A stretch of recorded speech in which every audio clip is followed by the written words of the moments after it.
Asia মহাদেশের Bangladesh, Nepal, Sri Lanka, Indonesia, Philippines ও পূর্ব তিমুরের পর এবার ভারত মহাসাগরীয় দ্বীপরাষ্ট্র মাদাগাস্কারে জেনজিদের বিক্ষোভে উত্তাল হয়ে উঠেছে। বিদ্যুৎ ও পানির তীব্র সংকট ঘিরে শুরু হওয়া আন্দোলনে রাজধানী আন্তানানারিভোতে রূপ নিয়েছে সহিংসতায়। বৃহস্পতিবার 25 সেপ্টেম্বর রাতে হাজারো তরুণ-তরুণী সরকারি বিরোধী স্লোগান দিয়ে নিরবিচ্ছিন্ন পানি ও বিদ্যুৎ সরবরাহের দাবি জানান। বিক্ষোভকারীদের ছত্রভঙ্গ করতে পুলিশ টিয়ার গ্যাস নিক্ষেপ করে।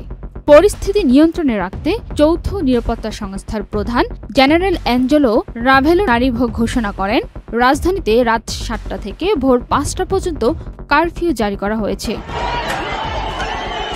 প্রতিবাদ চলাকালে রাজধানীর একটি শপিং মল লুটের পর অগ্নিসংযোগ করা হয়। পাশাপাশি দুই আইন প্রণেতার বাড়িতেও হামলা ও ভাঙচুরের ঘটনা ঘটে। পুলিশের নিষেধাজ্ঞা অমান্য করে বিক্ষোভকারীরা আমরা পানি চাই, বিদ্যুৎ চাই স্লোগান দিতে দিতে রাজধানীর বিভিন্ন সড়কে মিছিল করে।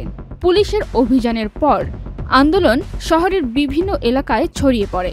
চরম দারিদ্রতার মধ্যে থাকা মাদাগাস্কারের জনগণ মনে করেছেন 2023 সালে দ্বিতীয় মেয়াদে নির্বাচিত প্রেসিডেন্ট আন্দ্রি রাজোয়েলিনা দেশের পরিস্থিতির উন্নয়নে ব্যর্থ হয়েছেন। ফলে জনগণের হতাশা বিক্ষোভে রূপ নিচ্ছে। জাতীয় পুলিশের প্রধান হার্বার্ট আন্দ্রিয়ান তাহিয়ানা রাখতো মালালা আগেই সতর্ক করেছিলেন, আইন ভঙ্গনের চেষ্টা করলে নিরাপত্তা বাহিনী কঠোর ব্যবস্থা নেবে। পরিস্থিতি এখনও উত্তপ্ত এবং নিরাপত্তা বাহিনী সতর্ক অবস্থানে রয়েছে। Banna Akhtar, channel I. LME certified বিশ্বসেরা কপারে তৈরি ওয়ালটন কেবলস, যা আপনার স্থাপনাকে রাখবে সব সময় নিরাপদ।